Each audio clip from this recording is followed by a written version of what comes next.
So hey guys, welcome to Anime World. आज मैं explain करूँगी हाल ही में रिलीज हुआ एनिमी जिसका नाम है हेल्स पैराडाइज। अगर आपको जुजुत्सु काइसन और चेंसो मैन जैसे एनिमी देखना पसंद है तो ये एनिमी भी आपको बहुत ज़्यादा पसंद आने वाला है। सीरियसली ये कुछ ज़्यादा इंटरेस्टिंग है। मुझे पर्सनली ये बहुत पसंद आया है। गाइस, आपका ज़्यादा टाइम ना वेस्ट करते हुए तो चलिए शुरू करते हैं।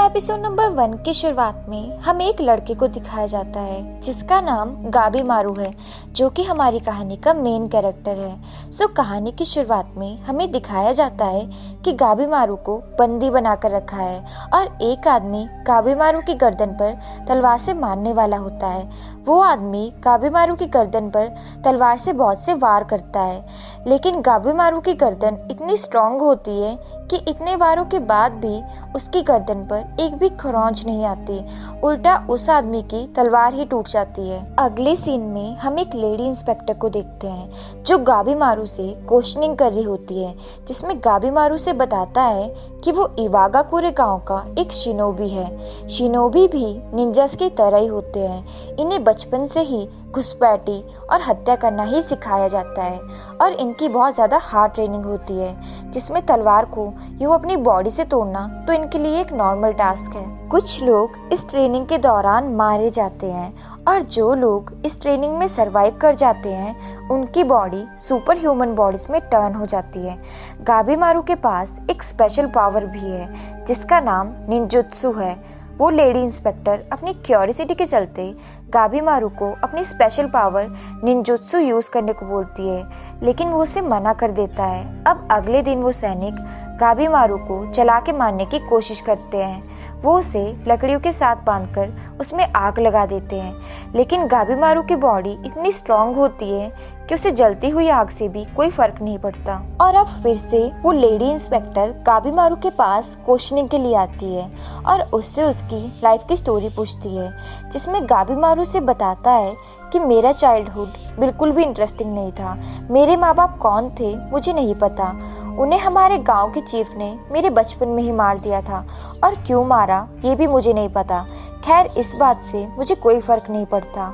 और ड्रीम्स, मेरे कोई ड्रीम्स नहीं है। मैं एक शिनोबी हूँ। मेरी लाइफ का कोई खास मकसद नहीं है। मुझे जिसे मारने को बोला जाता है मैं उसे मार देता हूँ। और मैं क्यों पकड़ा गया? मैं अपने गांव को छोड़कर भाग रहा था और हमारे गांव के रूल के चलते कोई भी गांव छोड़कर नहीं भाग सकता। वो लेडी इंस्पेक्टर गाबी मारू से पूछती है, लेकिन तुम गांव छोड़कर क्यों भागे? गाबी मारू इसका कोई जवाब नहीं देता।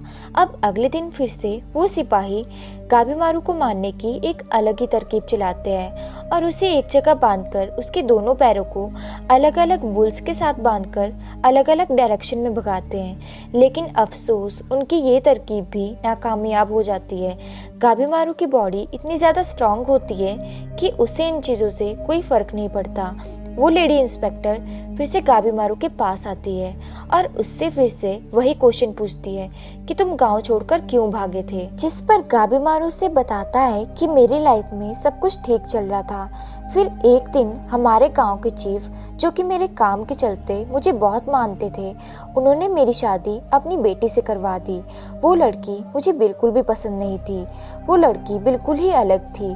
वो मुझे जीने का एक नया सलीका सिखाती थी, जो कि शिनोबी होने के नाते मुझे बिल्कुल भी पसंद नहीं था। वो मुझे बिल्कुल भी अच्छी नहीं लगती थी।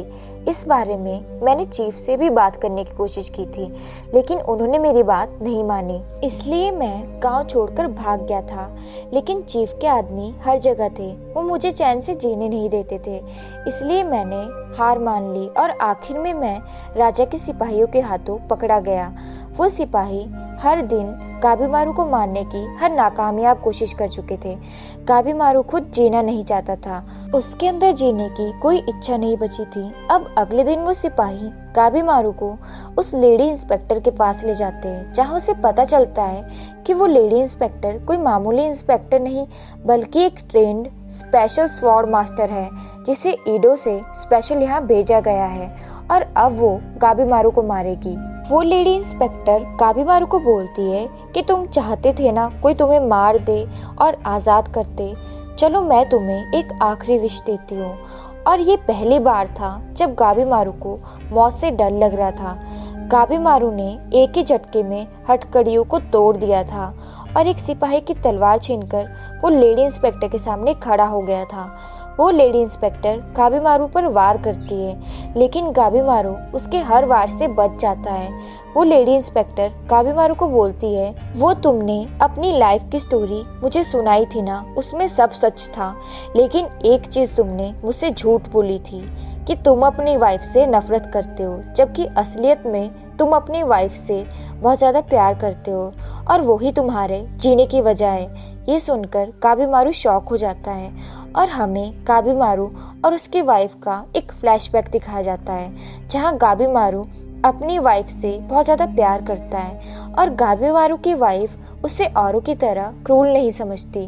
वो जानती थी कि वो कितना ज़्यादा काइंड है और वो उससे बहुत ज़्यादा प्यार करती है। इवागाकुरा में इनकी ज़िंदगी नर्क के बराबर है। वहाँ पर पैदा हुए हर लड़के को शिनोबी बनना पड़ता है और लड़कियों को सिर्फ बच्चा पैदा करने की मशीन समझा जाता है। उन्हें बाकी लोगों की तरह नॉर्मल लाइफ जीने का कोई अधिकार नहीं होता। इसलिए वहाँ के चीफ ने अपनी बेटी गाबीमारू की वाइफ का फेस बचपन में ही एक रॉड से जला दिया था, ताकि वो एक ऑर्डिनरी लाइफ ना जी सके। गाबीमारू रोज चीफ के ऑर्डर पर लोगों को मारकर उन्हें लूटकर वहाँ के बाकी लोगों जैसे अपना घर चलाता था, लेकिन वो अब और ये सब नहीं करना चाहता था। वो और लोगों को नहीं मारना चाहता था, इसलिए वो इस बारे में बात करने के लिए चीफ के पास भी गया था।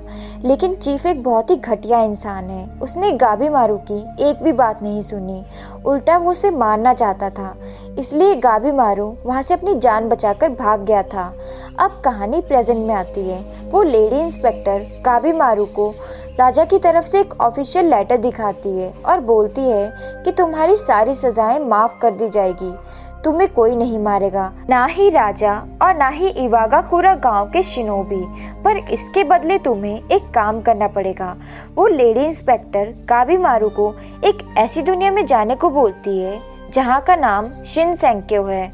कुछ लोग उसे हेवन भी बोलते हैं। वो लेडी इंस्पेक्टर गाबीमारू को बताती है कि कहा जाता है ये एक ऐसी दुनिया है जो सुंदरता से भरपूर है।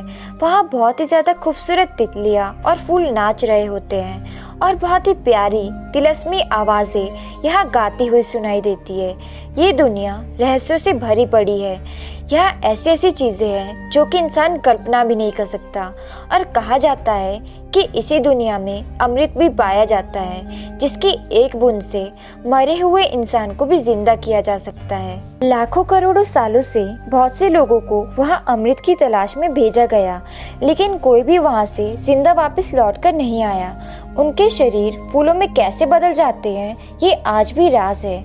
इसलिए राजा ने तय किया है कि जो भी अपराधी उस तिलस्मी दुनिया से अमृत लेकर आएगा उसके सारे गुनाह माफ कर दिए जाएंगे, फिर चाहे उसे मौत की ही सजा क्यों ना दी गई हो।